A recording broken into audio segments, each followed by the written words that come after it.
ຫນွေဦးတိဆုံးမတ်မြေအောင်ခမ်းမှဝုန်းကနေပြိုကျပျက်စီးသွားသောအတန်ကြီးသည်တိတ်ဆိတ်လာသောပကံညာနေရန်ကိုတုံခါသွားစေပါသည်မောင်မွန်စောသည့်ဘုံဘုံများနှင့်ဒဏ်ရာအချို့ဖြင့်ဟိုတယ်နောက်ဖက်မြေကွက်လက်ပေါ်သို့လွင့်စင်ထွက်လာခဲ့ပါသည်သူထားရရန်ကြိုးစားတော်လဲအားရင်ကုန်ခန်းနေဖြင့်မြေနီလမ်းပေါ်တွင်မောက်လျက်သားလဲကျနေမိတယ်သူ၏လက်ထက်တွင်မိုးရီတီပေးခဲ့သောဆွဲသီးလေးမှအိတ်ဆက်ငိမ့်သက်စွာရှိနေစေမိုးရီသူ၏ခွန်တံမှာလေထဲတွင်ပျောက်ကွယ်သွားပါတယ်ဟိုတယ်ဝန်ထမ်းများနှင့်လူအချို့ရောက်ချကြပြီးသူ့ကိုဝိုင်းဝန်းကူညီကြတော့လဲမွန်စော၏စိတ်ထဲတွင်ဘာမှမရှိတော့ပါဘူးသူမြုံဝင်းတွင်မြင်နေရသည်မှာနောက်ဆုံးအချိန်တွင်ပြုံးမြသွားခဲ့သောမိုးကြီး၏မျက်နှာလေးပင်ဖြစ်ပါတယ်တစ်နှစ်ခန့်ကြာသောအခါပကံမြင်း၏နေဝင်စည်းသာမှယခုတတိုင်ရွှေရောင်လွှမ်းလျက်လှပနေသေးပါပဲဓမယံဖျားကြီးတတိုင်းနီးတွင်အမျိုးသားတူသည်ဆိုင်ကယ်ကိုရက်ကအဝေးသို့ငေးကြည့်နေပါတယ်သူကတော့မောင်မွန်စောပါပဲ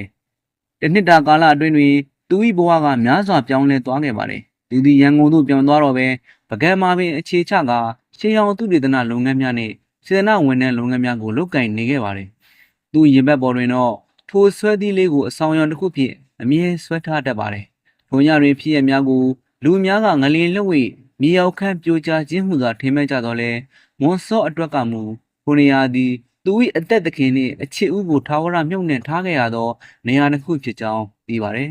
။မိုးပြောခဲ့တဲ့အတိုင်းကိုဒီကပဲစောင့်နေတယ်နော်။မွန်စောသည်ထို့သို့ပထမဆုံးဆုံခဲ့သောအုတ်ခုံလေးပေါ်တွင်ထိုင်ရင်တိုးတိုးလေးရေရွတ်လိုက်ပါတယ်။လေပြေတစ်ချက်လေဝစ်တစ်ချက်မှာမိုးရီဒီကိုသေးနဲ့ပါလာတဲ့ကဲ့သို့သူခံစားလိုက်ရသဖြင့်ဘေးဝဲရာကိုဝေးကြည့်လိုက်ပါတယ်။သို့သောမိသူမျှရှိမနေတော့ပါဘူး။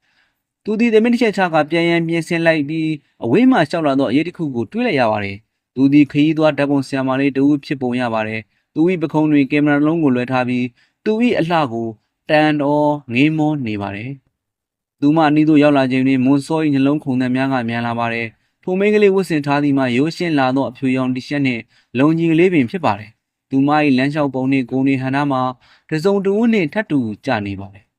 လေပြင်းတစ်ချက်အဝတ်တွင်ထိုမိန်းကလေး၏ဆံရွယ်များကလွင့်ပြန်သွားပြီးသူမလက်ဖြင့်အသားအရာတက်တင်လိုက်ပါတယ်။ထိုကနာ၌သူမနှင့်မွန်စော၏မျက်လုံးချင်းစုံမှန်များတည်သွားကြပါတယ်။မွန်စောသည်မှန်သက်ကရက်နေမိရာမှာထိုမိန်းကလေး၏မျက်ဝန်းများမှာမိုးဝီရီ၏မျက်ဝန်းများကဲ့သို့ပင်နှဆိုင်လာပါတယ်။သို့သောရခင်ကကဲ့သို့ဝမ်းနဲ့ရိပ်များမရှိတော့ဘဲຫນွေဦး၏တစ်လွင်မှုများဖြင့်တောက်ပနေပါတယ်။ခွင့်ပြုပါရှင်ဒီဘက်ရှုထောင့်ကနေဓာတ်ပုံရိုက်ရင်ပိုးလာမယ်ထင်တယ်နော်။သူမ၏အတန်လေးထွက်ပေါ်လာခြင်းတွင်မွန်စော၏မျက်ဝန်းထဲမှမျက်ရည်များမှထိမ့်မရပဲစီးကြလာတော့ပါတယ်။ဤအတန်ဤလေယူရေလေသိန်းကသူဘတော်မှမေ့နိုင်မိမဟုတ်သောအတန်ကလေးပါပဲ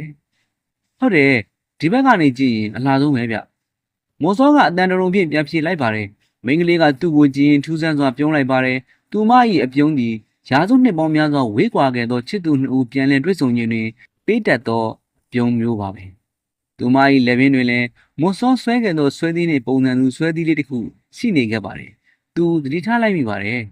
။ကျမနာမည်ကနှောင်းပါ။ဒီနေရာကိုရောက်ဘူးသလိုခံစားရလို့လာလဲတာရှင့်။ကိုကတော့မွန်စောပါ။နှောင်းကိုစောင့်နေခဲ့တာကြာပါပြီ။လေဝင်စည်းသာ၏ရွှေရောင်လင်းရမ်းများအောက်တွင်သူတို့နှစ်ဦးသည်တူစိုက်ကြည့်နေမိကြပါတယ်။ပကံ၏ရှေးအောင်ဇေဒီပထိုးများမှာသူတို့၏အချစ်တစ်ကိုတက်တည်အဖြစ်ငြိမ်သက်စွာစောင့်ကြည့်နေကြပါတယ်။အတိတ်ကကျိန်စာများနာကျင်မှုများနှင့်ဝိညာဉ်ချောက်လက်မှုများမှအဆုံးသတ်သွားခဲ့ပါပြီ။အခုအခါတွင်မူပကံ၏လေတူထဲ၌နှောင်းငင်မိုးတို့၏အချစ်တစ်နေတန်းကသာပြန့်လွင့်နေပါတော့တယ်။နှောင်းငင်မိုးဇသိမ်းပိုင်းပြီးဆုံးသွားပါပြီခင်ဗျာ။ကျွန်တော်ရဲ့ channel လေးကို subscribe လုပ်ထားပေးဖို့မမေ့ကြနဲ့နော်။ဖေးပြားတွေဝေးကွာကြပါစေခင်ဗျာ။